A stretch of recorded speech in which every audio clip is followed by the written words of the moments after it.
Hey everyone, Mike Woods here with Brand Innovators at the Consumer Electronics Show, CES.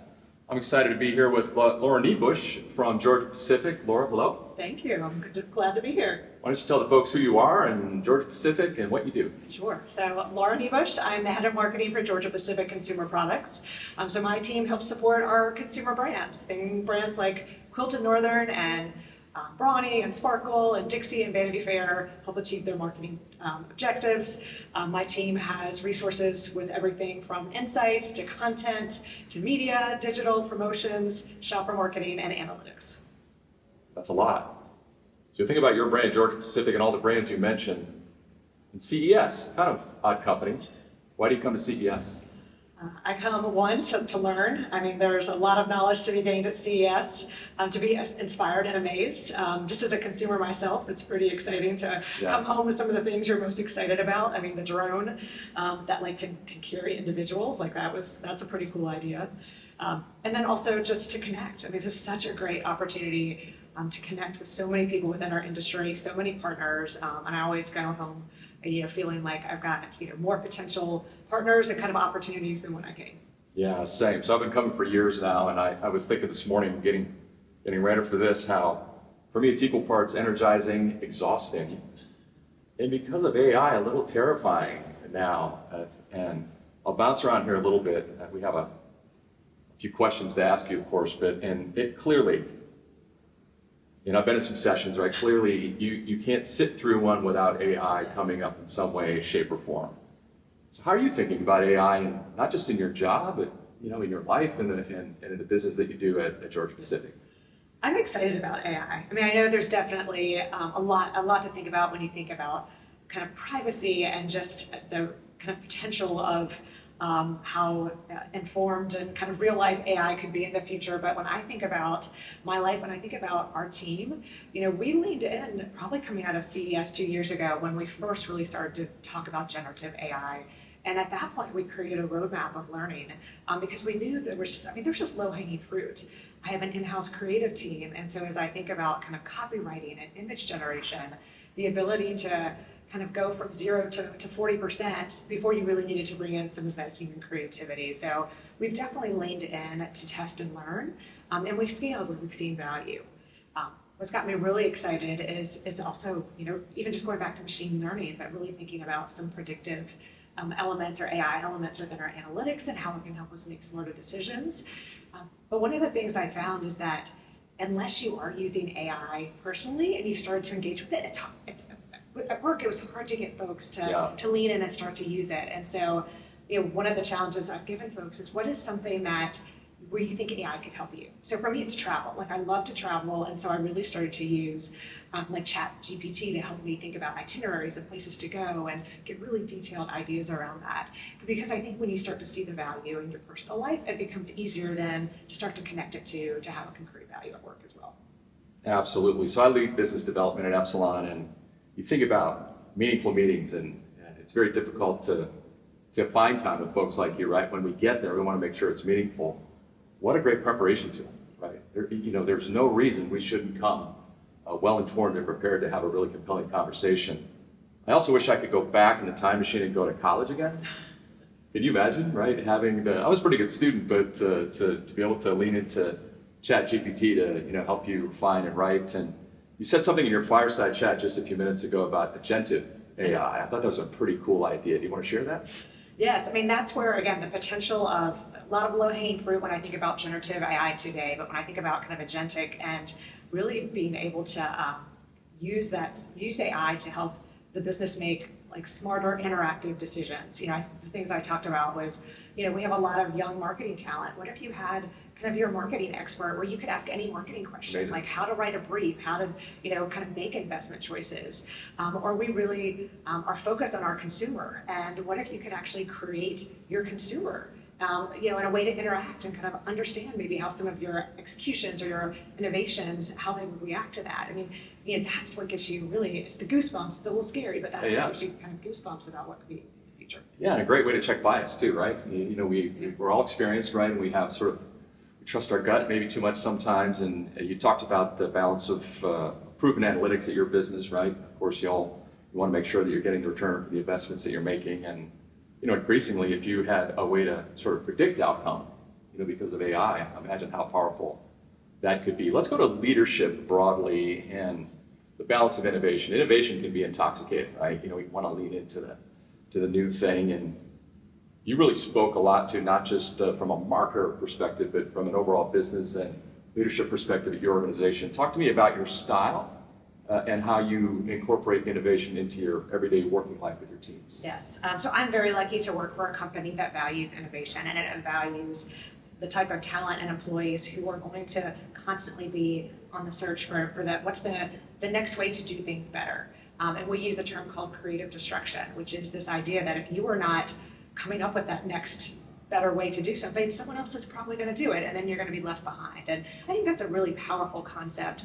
And it means that the expectation of everyone at Georgia-Pacific is that you are a principal entrepreneur. And that's, you're not sitting here waiting for someone to tell you to go do something. It's up to you to really understand where you can find that value that could create an opportunity for the organization. But I do think it's very easy to get caught up in the day-to-day and to lose just sight of how important innovation is. And so I have dedicated resources on my team to help us think about our marketing innovation roadmap. What are those big areas that we think are going to create, whether it's efficiency or effectiveness for us in the future? Certainly there's a big area around AI technology, a big area about creating relevant experiences, kind of modernizing the media mix. And so all of these are important, and we do have a roadmap and prioritization of the type of experiments we want to run. But I think what's most important for any organization that values innovation is the willingness to what I call fail or scale. And it's for the organization to see that if something doesn't work, that's okay, but you're also going to deprioritize it and focus your resources someplace else, versus if something does work, that you are going to invest in it and really value and get kind of the potential out of it. Yeah, that's great. I think about innovation sometimes it's departmentalized, which it really shouldn't, right? It needs to pervade the entire organization. I've actually sponsored hacks in previous, you want the whole organization bringing you their best ideas, and you never know where those great ideas, transformative ideas, might come from, and you're in a huge organization, right? So the fact that kind of sits at the center is great. It's not on our list, but just listening to you talk, if we talk about values, right? Your corporate and cultural values and how you sort of ground in that, and that informs the way that you lead and innovate as an organization. Yeah, so Georgia-Pacific has kind of a management philosophy called principle-based management. And so that is the core for everyone across the organization. And it's something that is truly lived every single day. And that's the people we want to hire are those who kind of live those values. So we are looking for people who are contribution motivated, who are respectful and humble, who are entrepreneurs, who are lifelong learners and intellectually curious. Like, those are the folks that we believe will thrive in our organization, and how we believe the values continue to kind of just continue to grow and become such a core part of our business strategy.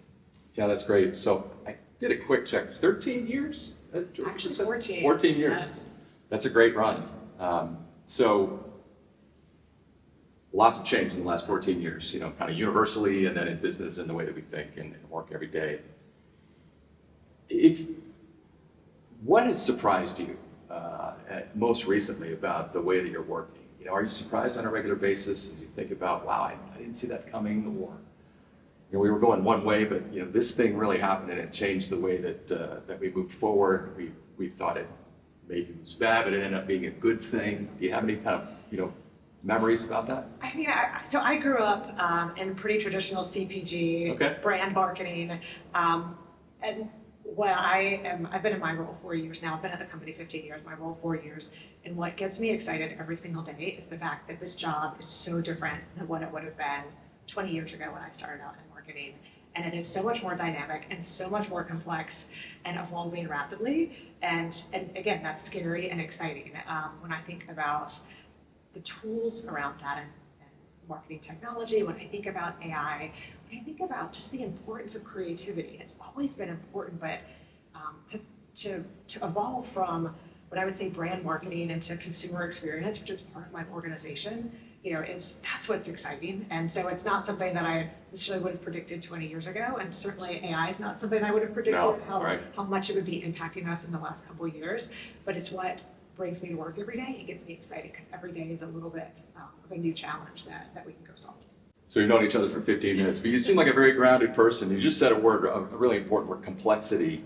One of my favorite authors, Chris McChesney, wrote a book on execution, and in the book he quotes, failed strategies don't typically go up in flames, they collect dust, right? Talk about the ever increasingly complex world of marketing in particular, right? How do you make sure that you get things done, that you actually do the work that's important to execute against those strategies? It is a great question. And I would say a couple things I would point to. So one, it does start with alignment to strategy. So while I know we want to get into the specifics, if everyone's not lined up into the strategy and what they're doing, and particularly how their role creates value within the strategy, then they're not going to be motivated to do the work. So it is really important to make sure that that's happening at the core of it. And then we've also tried to set kind of the right processes in place, both for my team and for kind of our category partners of how the work will get done, as we think about our planning process, as we think about those who are kind of executing.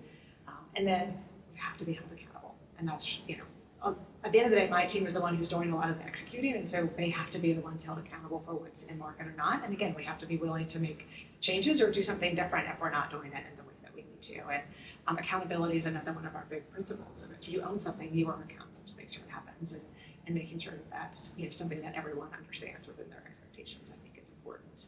Yeah, that's great. And certainly, looking to technology and AI to help as we can. The other thing that we've done to help aid in execution is we brought in a lot of in-house resources. So where we outsourced a lot of things, which I also think can add to complexity, and it's just one step removed from kind of the ownership of it. We've got an in-house agency now. We have an in-house media buying team. We brought in in-house analytics so that we do have more control over what we're doing. Since we're at CES, I'm going to close on this one. What's the coolest thing that you have done in your business in the last, year or two that you think might be worthy of the CES floor? Oh, that's a great question. I think it's the coolest thing, and it is data and technology related, but it's something that's completely foundational for us. And that was, we were operating in a data environment where we had 40 different sources of data coming from all sorts of different places, and we created a data lake, one source of truth. We harmonized that data. We made it accessible and tools to visualize for the organization, and we're using it to power our analytics across all aspects of marketing. So, I think it's very cool. We'll see if I work for a data company, so Epsilon thinks it's very cool when too. I think about the power of data and technology, you have to have the foundation, and you have to have kind of the sources and the ability to democratize it within your organization. And so that's been one that I've been really proud of. That's great. This has been great. Thank you for this. Thank you. See y'all.